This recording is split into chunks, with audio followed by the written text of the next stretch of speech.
Meus caros, tenho que fazer um pequeno vídeo sobre os dois escândalos do momento. Os dois envolvem irregularidades, ilegalidades. Os dois foram perpetrados por reconhecidas moralistas do regime, por duas mulheres que dedicam a sua vida a denunciar os outros. Bom, e bem, nada contra isso. Se há coisas que estão mal, elas devem ser denunciadas. As duas são de esquerda e extrema esquerda, o que num país alegadamente de esquerda também não seria mais do que uma mera coincidência.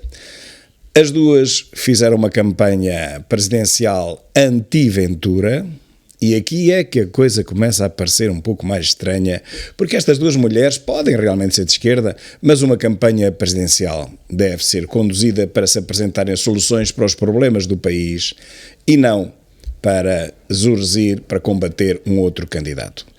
Nessa mesma campanha, ambas pintaram os lábios de vermelho, numa atitude apalhaçada contra esse outro candidato. Ambas tentam ilegalizar um partido político aceito pelo Tribunal Constitucional. Ambas denominam esse partido como fascista, racista, xenófobo, o que para mim são 3 crimes, mas têm a sorte de ninguém as ter ainda processado. Ambas aparecem regularmente nas TVs, uma tem o próprio programa na SIC, e já sabemos então de quem estamos a falar. Mariana Mortágua e Ana Gomes, mais conhecida nas redes sociais por Ana Calhordas, uma alcunha que eu lhe atribuí e que naturalmente ficou.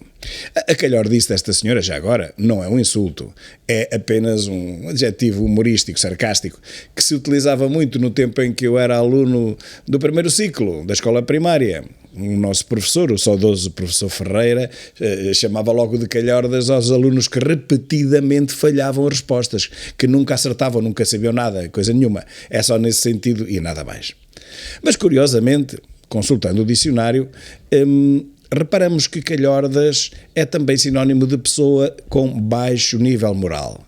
Bom, aí moral é uma definição, um conceito muito discutível, mas realmente uma pessoa que detém uma vivenda avaliada em 2 milhões de euros e que há anos paga um IMI sobre 330 mil euros, bom, é uma situação que não abona muito favoravelmente à sua moralidade, honorabilidade. Mas pior ainda vem-se a saber que a própria Câmara Municipal não tinha conhecimento daquelas obras que foram feitas, nomeadamente uns anexos transformados em habitação e uma piscina. Ora, isto não são obras de menos importância. Isto não são pinturas na parte de trás da casa que ninguém vê, não é nada disso. São alterações estruturais na residência que obrigam à apresentação de um projeto que terá que ser avaliado a fim de se dar ou não licenciamento a essa mesma construção. E disto qualquer pessoa sabe. Toda a gente sabe que não pode construir uma piscina ou transformar um anexo num apartamento ou num hotel de 4 estrelas sem levar esse projeto à Câmara. Estamos a falar de obras de centenas de milhares de euros. Pelo menos isso. E não se admite, meus caros, que uma deputada europeia não saiba aquilo que toda a gente sabe.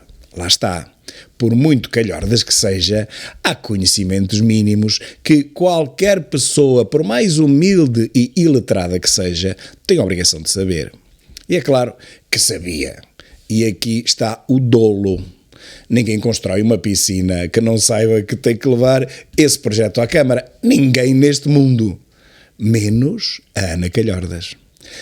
Ora, só isso, não sendo um crime, talvez, será uma contraordenação bastante grave. Mais grave ainda é ninguém daquela Câmara Municipal ter tido conhecimento da realização daquelas obras, o que indicia aqui não uma, mas 2 irregularidades. Uma por parte da proprietária e outra da parte dos serviços que têm por obrigação fiscalizar as obras irregulares que alguns proprietários possam tentar fazer. São os chamados fiscais.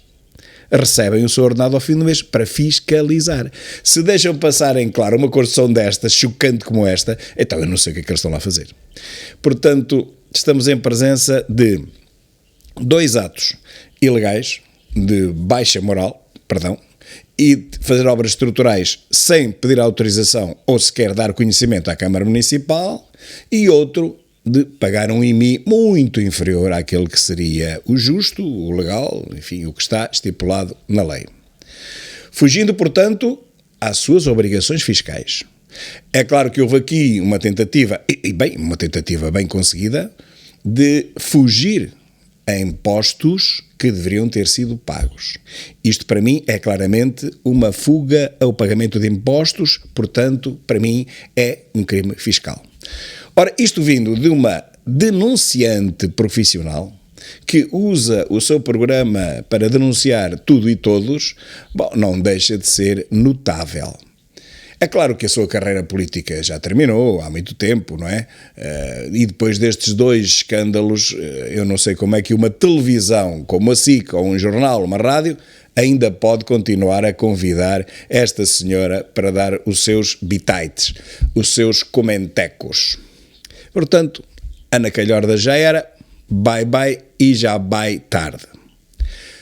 Quanto à outra, a Mariana Mortágua, bom, sempre também tão púdica a acusar quem tenta fugir ao fisco, recordamos o escândalo das barragens, e aí esteve bem, quando denunciou que a EDP estava a fugir ao pagamento de 100 milhões, naquele malabarismo, não é, de troca de barragens para aqui, troca para além, muda de nome, muda de empresa, que a propósito ninguém sabe como é que isso terminou, porque cá para mim está tudo igual, e ninguém da EDP nem de outra empresa qualquer pagou um tostão sequer.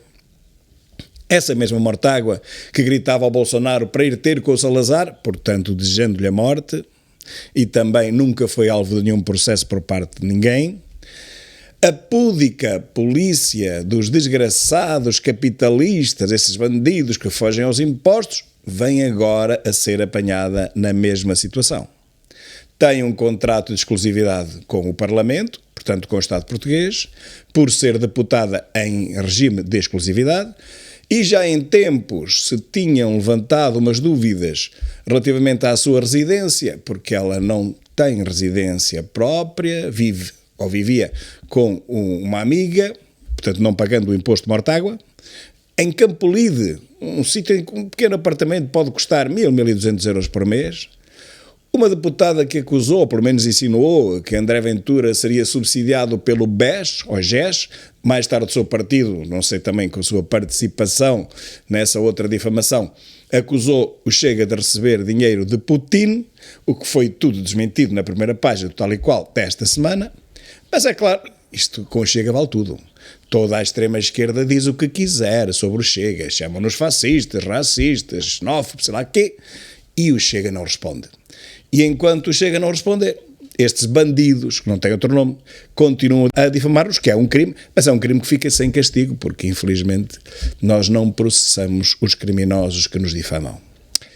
Ora, a cereja no topo do bolo de todo este historial, no mínimo duvidoso, que envolve a vida particular de Mariana Mortágua, há agora a certeza absoluta, por ela já reconhecido, que tem vindo a receber importâncias por artigos escritos por si própria na imprensa, coisa que ela estava proibida de fazer, uma vez que é deputada em regime de exclusividade, só poderia oferir outros rendimentos por propriedade intelectual, o que não foi o caso.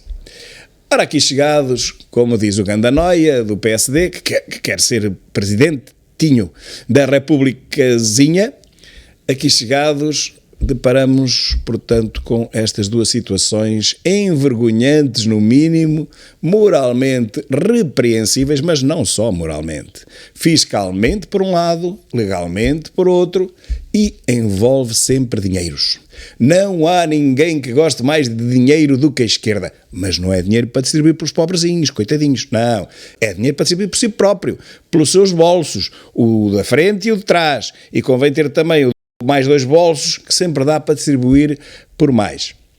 É esta a prática da ultra-esquerda, da extrema-esquerda, a última também da Europa, que enche a boca com os pobrezinhos, e faz bem, porque se não fossem os pobrezinhos, essa última extrema-esquerda, nenhum deputado conseguiria A extrema-esquerda só vive à custa dos pobres e da pobreza, e quanto mais pobres houver, mais subsídio-dependentes há e mais gente vota em si.